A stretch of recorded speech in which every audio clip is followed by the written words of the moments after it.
The cafe had a soft glow that evening, the kind that made people slow down without realizing it. Warm lights reflected off small round tables, and the sound of a piano drifted through the room like a quiet conversation. It wasn't a fancy place, but it had a soul. People came here after long days, not just for food, but to feel something calm and familiar. The waitress moved from table to table with practiced ease. She had been working there for years, long enough to read people before they spoke. She knew who wanted to talk and who wanted silence. She knew who would complain and who would smile no matter what. Tonight, the cafe was full, and she was already tired, but her face didn't show it.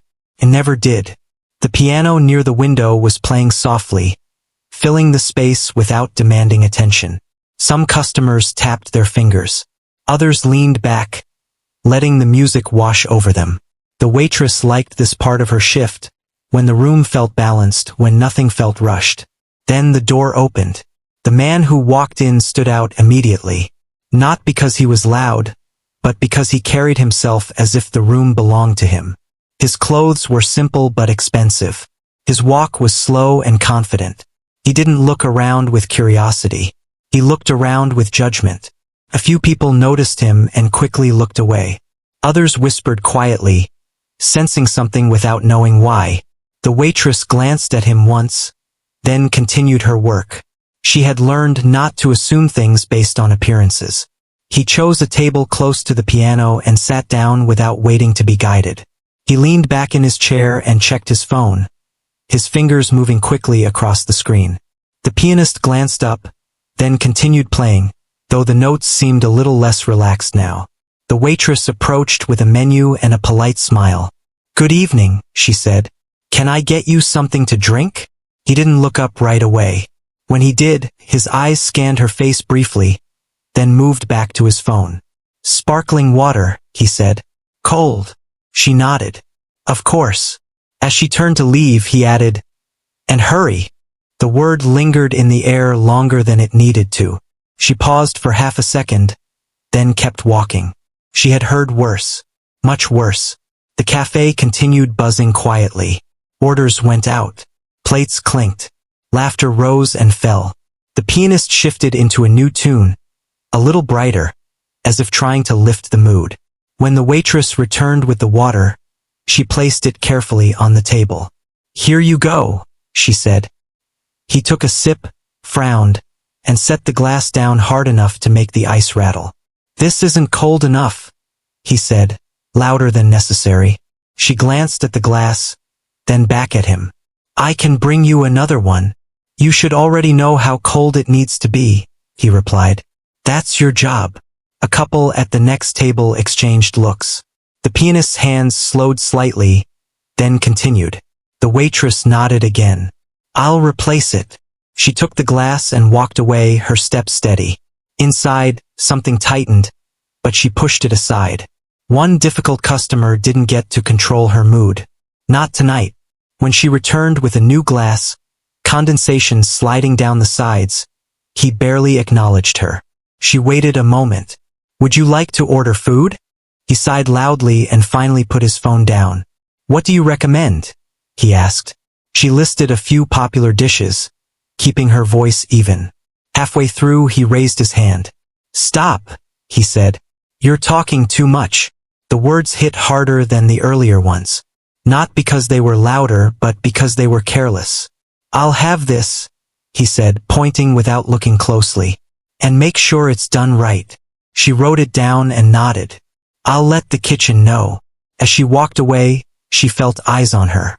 Some sympathetic, some uncomfortable. No one said anything.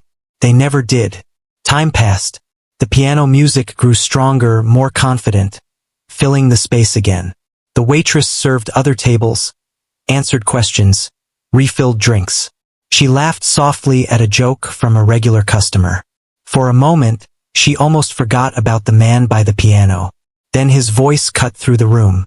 "Excuse me," he called out sharply. The pianist stopped playing.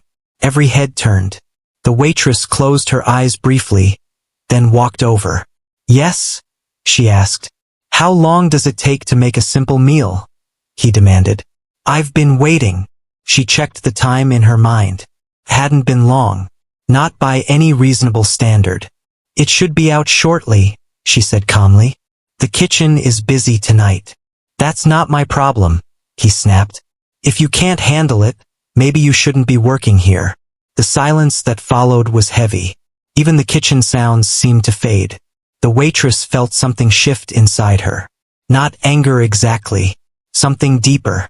A quiet exhaustion that came from swallowing words too many times. I'll check on your order, she said. She turned to leave, but he wasn't finished. And tell that person to stop playing so loudly, he added, pointing toward the piano. It's annoying.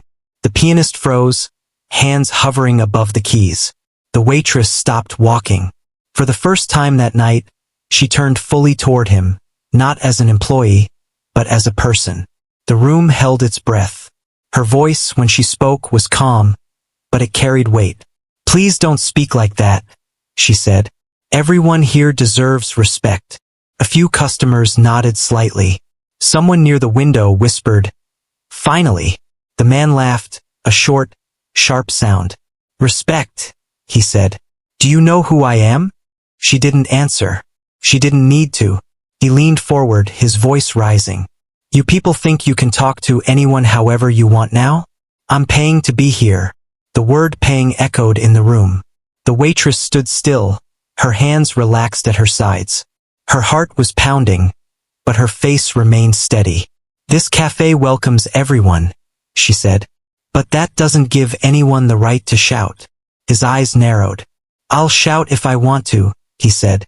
You're here to serve, not lecture. Something changed then. Not just in her but in the room. The easy warmth from earlier felt distant, like a memory.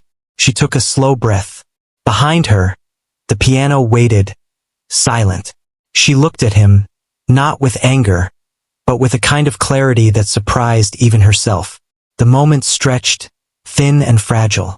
And that was when the night truly began to change. The room was quiet, the kind of quiet that makes every small sound louder than it should be. The piano sat still, the pianist's fingers hovering above the keys.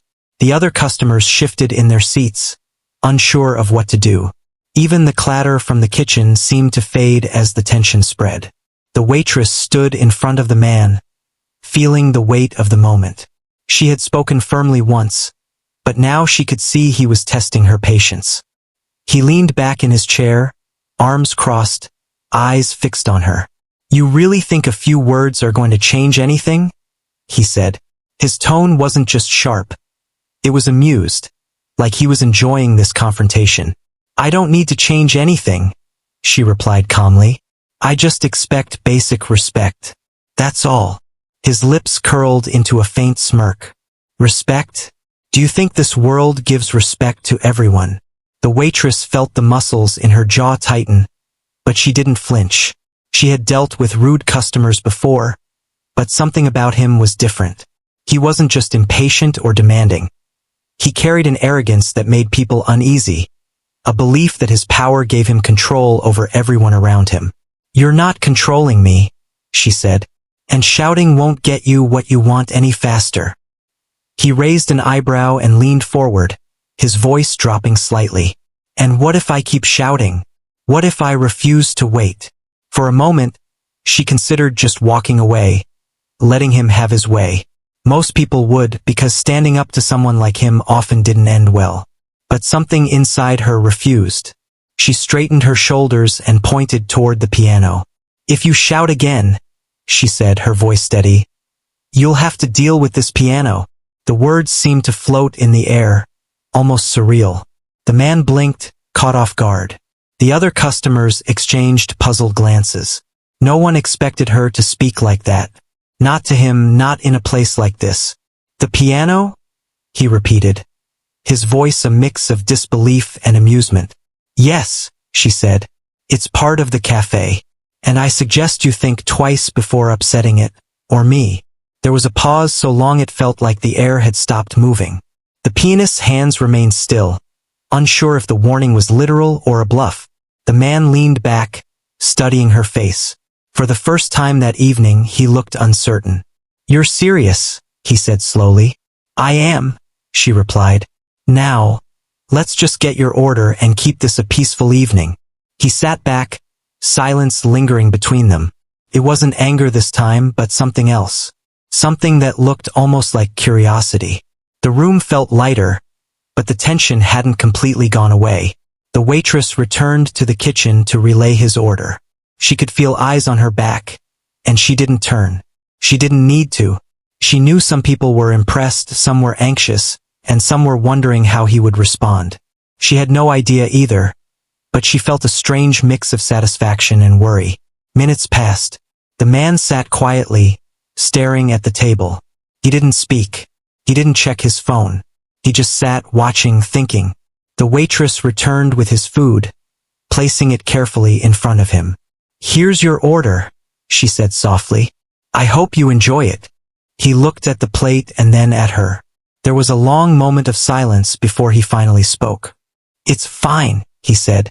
Not as an insult, not as a command, just a simple acknowledgement. The waitress nodded and stepped back.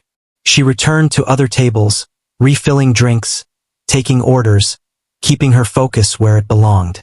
But she kept an eye on him, aware that the evening was far from over. After a few minutes, he set his fork down and looked around. The piano was still, the pianist watching him with careful attention. The man's expression softened slightly, though he didn't smile. Then he leaned forward, his voice quieter this time. I've never had someone speak to me like that before, he said, almost to himself. The waitress stopped nearby, pretending to be busy with another table, but listening. She didn't answer. She didn't need to.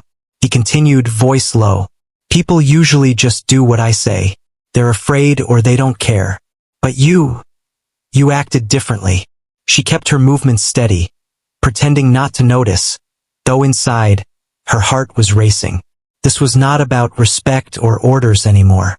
Something had shifted. Something deeper was happening. Why do you think that is? He asked, turning slightly toward the piano, almost as if he needed to speak to something larger than the room. The waitress didn't reply, but she watched. She noticed the way he avoided eye contact, the way his hands twitched slightly. There was a tension there, a kind of weight he carried with him. She realized this wasn't about food or drinks. This was about something else entirely. For several minutes he remained quiet, eating slowly, thinking. The piano stayed silent, the room still holding its breath. She served other tables, answered questions, smiled at a regular, all while stealing glances at him. Finally, he put down his fork and leaned back. He looked at her and spoke in a calm but firm voice. I've never had anyone stand up to me like that and survive it. Her lips pressed together, resisting the urge to smile. She nodded politely, keeping her tone neutral. Everyone has a limit, she said softly. Even billionaires. He stared at her for a long time. There was a moment when it seemed like he might speak again, or shout, or even leave in anger. But instead, he did nothing. He leaned back in his chair and closed his eyes for a moment, as if trying to make sense of something inside himself. The other customers slowly returned to their meals, some still glancing curiously at him. The pianist, sensing the tension easing slightly, began to play again, softly at first, then more confidently. The notes filled the room like they were trying to heal the invisible rift that had formed. The waitress moved from table to table, but her mind kept drifting back to him. She could feel the change in the air. Something in him had shifted. She didn't know what it was, but she sensed it was significant. Minutes later, he spoke again, this time without shouting. His voice was quiet, thoughtful. You made me think, he said. The waitress froze for a second, pretending to adjust a plate at another table. She didn't turn around. Good, she said simply. He didn't respond immediately. He sat, listening to the piano, staring at the table, and for the first time that evening he seemed small, human, vulnerable even. The air around him was heavy but calm. The cafe felt different now. Not just because of him, but because of the way she had acted. Other customers sensed it too. Whispers passed softly among them, but there was no judgment. People were curious, unsure, and captivated by the shift in mood. The waitress continued her work, moving smoothly among tables. But inside, she was aware of something rare and fragile happening. She realized that standing up for herself hadn't just affected him. It had changed the room, the mood, even the music. For a moment, the cafe felt alive in a way it hadn't before. She couldn't explain it, but she could feel it. He finished his meal quietly, pushing the plate away. He didn't shout, didn't demand anything more. He simply sat, thoughtful, staring at the piano as if seeing it for the first time. The pianist noticed, and a small, gentle smile spread across his face as he continued playing, each note lighter, more careful. The waitress glanced at him one last time before moving toward the kitchen. She felt a strange mix of relief and curiosity. She didn't know what would happen next, but she knew the night had only just begun. Something larger was unfolding, something beyond a simple meal or a rude customer. And for the first time that evening, she felt that maybe, just maybe, she had started something that would change more than just this encounter. The cafe had settled into a quieter rhythm. The clatter of dishes and soft hum of conversation mingled with the piano's gentle melody, but the air still carried a tension that was impossible to ignore. The man sat at his table, silent now, staring at the polished wood surface as if it held answers he didn't yet understand. The waitress moved among the tables, refilling drinks and taking orders, but she kept an eye on him. Something about the way he sat, quiet and still, felt unusual. He wasn't angry anymore, not in the way she had expected, but he wasn't relaxed either. A few minutes passed, and she noticed his fingers drumming lightly on the edge of the table, a rhythm almost imperceptible, but filled with a restless energy. The pianist, glancing his way, hesitated and then let the music drift, soft and uncertain. The man's eyes remained fixed somewhere between the table and the piano, caught in thought. Customers near him whispered quietly, speculating about who he was and why he had acted so strangely earlier. But no one dared approach. The waitress felt her heart pound. There was something fragile in the moment, like holding a glass too tightly. It could break at any second. She reminded herself to stay calm, to move as though everything was normal. She had no idea what he was thinking, and the uncertainty made her uneasy. Then, unexpectedly, he spoke. His voice was low and deliberate, carrying a weight that made everyone near him pay attention. "Why did you warn me like that?" She paused, mid-step, holding a tray in her hands. She looked at him, careful not to show any surprise. "Because someone had to," she said simply. "Because shouting doesn't give you more rights than anyone else. Because respect matters, no matter who you are." He leaned back in his chair, folding his hands together. His eyes were quiet, but there was a flicker of something, curiosity, maybe, or hesitation. "Respect," he muttered. "I've been told about respect my whole life, but no one has ever really shown me what it means. They just assume I have it automatically because of who I am." The waitress set down the tray carefully on a nearby table, pretending to attend to another customer. She didn't interrupt him, even though she could hear the tension in his voice. She sensed that he wasn't speaking to her as a waitress anymore. He was speaking to someone he hadn't faced before, and the words weren't meant to hurt anyone. He leaned forward, resting his elbows on the table. "I don't usually stop and think about how I make people feel," he admitted. His voice had a strange vulnerability, unusual for someone so obviously powerful. "I expect things. I demand things. And when I don't get them, well, I let it out." The waitress finally approached again, her movements steady. "We all have our limits," she said quietly. "Even you. Even billionaires." He blinked, as if struck by the statement. "Limits," he repeated softly. He looked toward the piano, then back at her. "You know, it's strange. I've spent most of my life surrounded by people who either fear me or flatter me. I've never had someone just speak honestly to me without fear." The pianist's hands hovered over the keys, unsure whether to start playing again. He could sense the shift, the fragile honesty in the air, and he didn't want to break it. The man continued, his voice now quieter, more introspective. "When I was younger, music meant something different to me. It used to calm me, guide me even when everything else felt out of control. But I lost that somewhere along the way. I replaced it with control, with money, with power. And maybe I thought that would be enough. The waitress felt a strange mix of surprise and understanding. She hadn't expected this.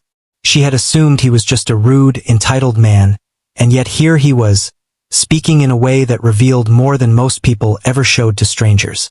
She stood still, letting him continue. Sometimes I forget what it's like to be human, he admitted. I forget that my actions have weight, that my words can hurt. I don't mean to be cruel, but it happens. And I never realized how much people noticed, how much they felt it, until tonight. The room felt heavy, almost sacred. Other customers leaned back in their chairs, pretending to eat or chat quietly, but their attention was caught. Even the kitchen staff paused for a moment, listening. No one had ever seen him like this, and no one knew what to do. The waitress, finally understanding, spoke softly. Acknowledging it is the first step. Changing it comes next.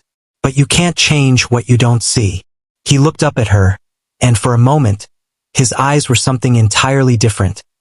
Open, reflective, almost vulnerable. Maybe that's why I reacted the way I did earlier, he said. Because no one ever told me to stop, to think, to consider what I was doing. And you made me stop. A faint silence settled. The piano, sensing the calm, began to play slowly, soft notes that filled the space without demanding attention. The music carried a strange kind of peace, almost like a balm on the tension in the room. He leaned back again, his gaze distant, lost in thought. I've spent so long trying to control everything, to make sure nothing could touch me. But tonight, I felt something I haven't felt in years. I felt human again. The waitress took a step back, letting him sit in his moment. She didn't speak, didn't move too quickly, didn't break the fragile honesty he was offering. It was rare to see someone so powerful admit to something so ordinary and yet so profound. Minutes passed. He ate his meal slowly, almost mindlessly, his thoughts elsewhere. The customers resumed their conversations quietly, giving him space. Even the pianist's notes seemed gentler now, as if encouraging reflection rather than performance. The waitress finally moved toward him again, her voice soft. Are you ready for dessert? He looked at her, and there was no smirk, no impatience. There was simply thoughtfulness. Not yet, he said. I need a moment. She nodded and stepped away, understanding. The cafe, which had been buzzing with tension earlier, now carried a strange calm. People whispered quietly to each other, feeling that they were witnessing something rare. A shift in someone's heart, a moment where power and vulnerability met in a way no one expected. He continued to sit there, staring at the table, lost in thought. The piano's soft notes filled the silence, creating a space where words weren't necessary. The waitress went about her work, but she kept glancing at him, sensing that the night had changed forever. Then, without warning, he stood. He didn't shout. He didn't demand. He simply stood, walked slowly to the piano, and placed his hands on the keys. The pianist looked up, surprised, but he didn't move. The man's fingers hovered above the keys, unsure at first, then pressed down gently, producing a single, soft note. The sound was clear and honest. The room fell completely silent. Every customer stopped what they were doing. Every conversation ended mid-word. The waitress froze, unsure if he would continue or retreat. But he didn't stop. Another note followed, then another, forming a simple, imperfect melody. He paused, then laughed quietly, a soft, self-aware sound. I've forgotten how to do this, he said, still playing. But it feels good. The waitress watched, a mixture of surprise and admiration filling her chest. She hadn't expected this. She hadn't expected anyone to respond to her words like this. But here he was, connecting with something real, something human, and it changed everything in the room. For the first time, he wasn't a powerful, demanding man. He was simply a person, learning again what it meant to feel, to express, to connect. And the waitress realized that her small act of courage, the simple act of speaking up, had led to this moment. The room seemed to breathe along with him. Customers leaned forward slightly, drawn to the unexpected vulnerability. Even the pianist watched quietly, allowing the music to grow, to fill the space with something more than sound. The man continued, notes rising and falling in a way that was awkward but heartfelt. He wasn't performing. He wasn't trying to impress. He was simply expressing something he had buried for too long. And the room, caught in the unexpected honesty, didn't move. No one spoke. No one interrupted. They all felt the power of a single person confronting his own humanity. The waitress, standing at a distance, smiled faintly to herself. She had no idea how this night would end. No idea what would come next. But she knew one thing. Something in him had changed. Something fragile, something human, had been touched. And it started with nothing more than honesty, courage, and a quiet warning. And in that moment, the cafe felt alive in a way it hadn't before. The ordinary space of tables, chairs, and dim lights had transformed into something extraordinary. A simple melody, a few brave words, and the weight of a person's ego and fear had collided, creating something no one would forget. The man finally stopped playing and leaned back, his chest rising and falling steadily. He looked at the waitress, and this time, there was no anger, no smirk, no impatience. There was simply recognition, a quiet acknowledgement that this night, this moment, had changed him. The waitress nodded once, softly. She didn't say anything. Words weren't needed.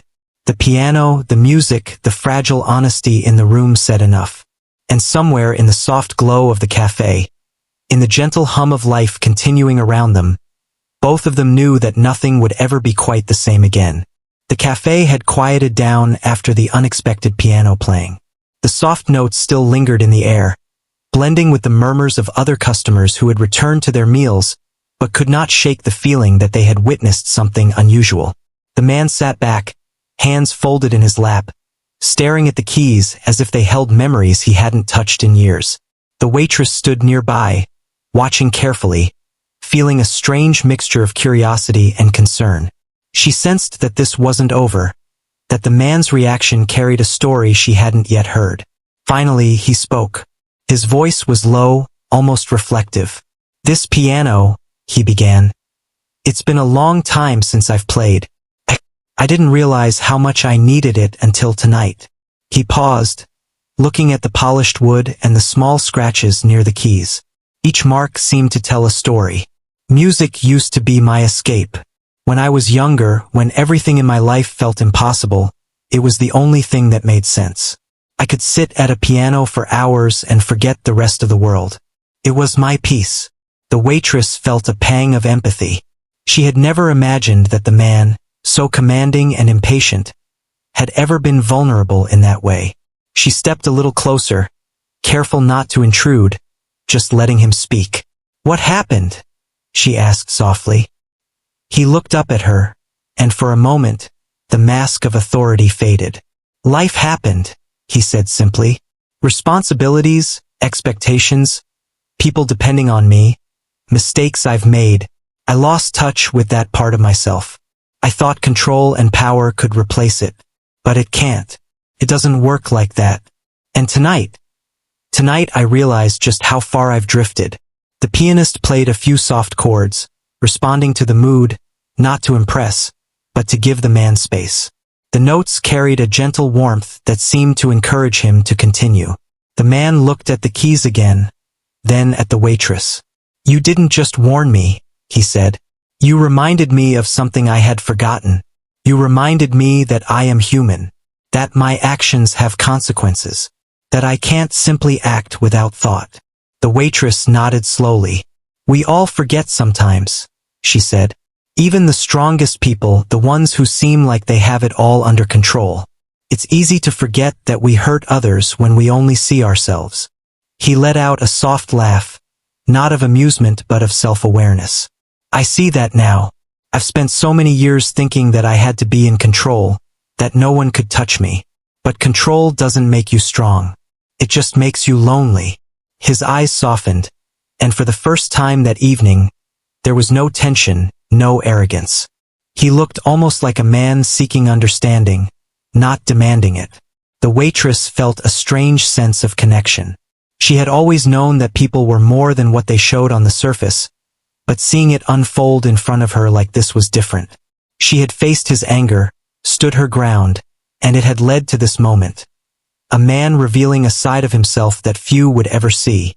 "I'm not proud of the way I acted earlier," he continued. "I was impatient, rude, and maybe I even scared some people. But I didn't know how to stop. I've spent so long being afraid of feeling weak that I push people away before they can push me. And that isn't living." The waitress felt a lump in her throat. She didn't know what to say, and she didn't have to. He was speaking honestly, and the words were enough. The piano continued its soft melody, filling the space with something almost sacred. "Music saved me once," he said, voice trembling slightly. "It reminded me that life isn't just about power or money or control. It's about moments like this. Moments where someone sees you, really sees you, and doesn't flinch. That's what you did. You saw me, and it scared me, and it humbled me, and I think it woke me up." The waitress took a deep breath, letting the words settle. She could see it, the walls he had built around himself cracking, just slightly, revealing the human being underneath. "It's never too late to remember," she said softly, "to find your way back to the things that matter. Music, kindness, respect, they're not lost forever. They're just waiting for us to notice them again." He nodded slowly, as if weighing her words. "I think I've been noticing the wrong things for too long," he admitted.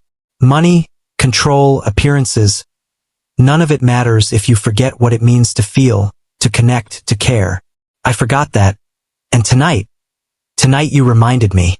The cafe was still, except for the piano and the quiet murmur of other customers who had stopped eating and were now simply listening, aware that they were witnessing something rare. The man's story, his honesty, had transformed the room. What had begun as a confrontation had become something far deeper. A glimpse into the life of someone who had been lost in his own world and had just been reminded of what truly mattered. He leaned back, closing his eyes for a moment. "I don't know what comes next," he said, "but I know I don't want to lose this again. I don't want to lose the parts of myself that make me human." The waitress smiled faintly. "Then hold on to them," she said, "and let them guide you, instead of letting fear or anger guide you." He opened his eyes, looking at her with a softness that was almost shocking given the way he had entered the cafe. "I will," he said. "I promise. I've been reminded tonight that life isn't just about taking. It's about being present, about noticing, about remembering who you are beneath everything else." The pianist's fingers moved again, weaving a gentle melody that seemed to celebrate the honesty and vulnerability that had filled the room. The man listened, eyes closed, letting the music carry him, letting it remind him of the peace he had lost long ago. For the waitress, the moment was humbling. She had simply done her job, stood her ground, and spoken truthfully. Yet the impact of that small act had been profound. One warning, one simple stand for respect, had shifted the course of someone's evening, and perhaps something deeper in his life. He opened his eyes and looked around the cafe, taking in the other customers, the soft lighting, the piano. "I've spent so long trying to impress people, to demand respect, to control everything," he said quietly. "But I see now that what matters is how you make people feel, how you leave them after an encounter, not what they think of you while you're speaking." The waitress nodded. "Exactly. Power isn't in what you take. It's in what you give and how you treat others along the way." He smiled faintly, a small, genuine smile. "I think tonight you gave me something I didn't know I needed, something more valuable than anything I've ever earned or achieved.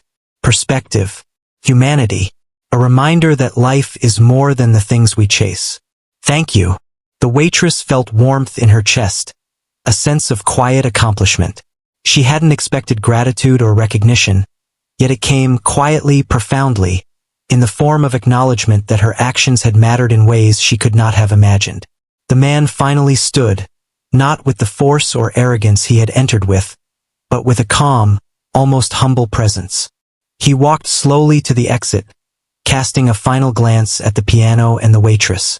"I'll remember tonight," he said softly, "and I'll try to carry it forward." The waitress watched him leave, the door closing gently behind him.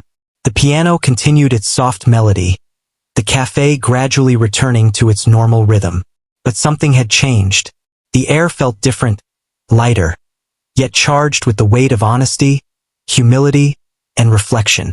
For her, the night had become more than just another shift.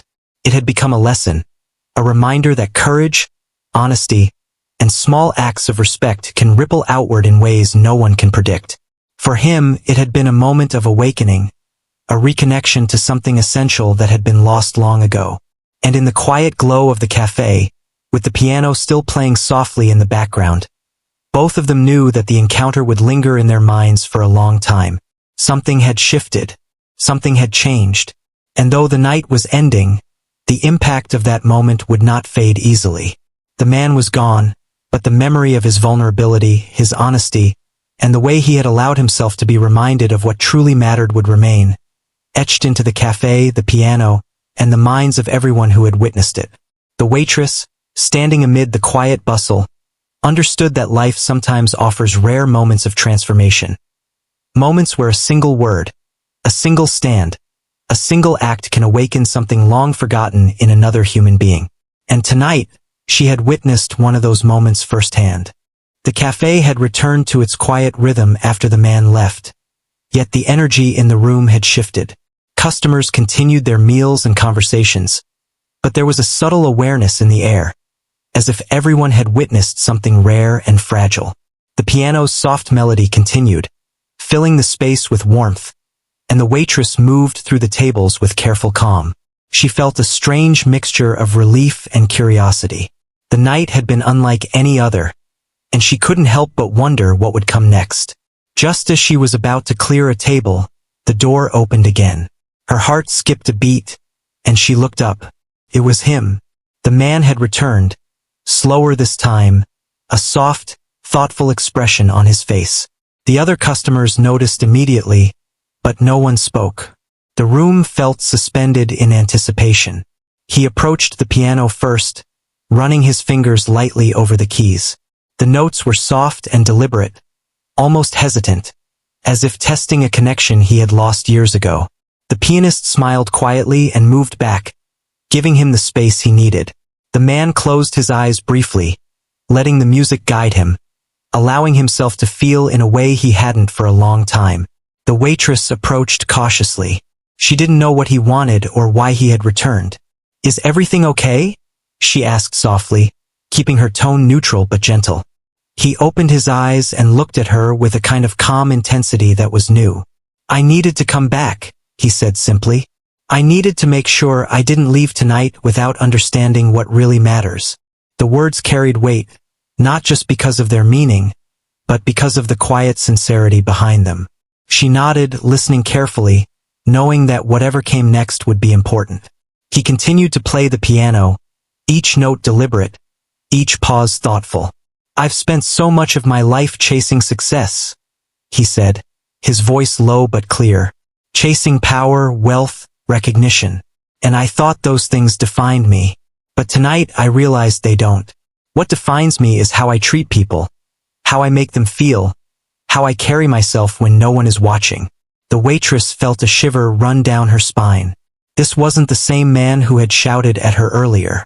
This was someone opening himself up, revealing a part of himself that few people ever saw. She stepped closer, keeping a respectful distance, letting him speak without interruption. "I don't want to forget this lesson," he said, fingers pausing over the keys. "I don't want to go back to being someone who only thinks of himself. I want to be better. I want to respect people, to acknowledge them, to see them as human beings, not just as names, jobs, or titles." The waitress's chest tightened. She had never expected her words and actions that night to have such an effect. Standing up for herself, speaking truthfully, had sparked something in him, a recognition of what he had lost and a desire to reclaim it. "You've already taken the first step," she said quietly. "Acknowledging it, realizing it, that's the hardest part. The rest is practice. Every choice, every word, every action after this can build it back. He nodded slowly, a faint smile appearing. I want to start tonight, he said. I want to leave here differently than I came. She watched him for a moment, feeling a deep respect. He wasn't perfect, and he might never be, but he had chosen to face himself instead of hiding behind anger or pride.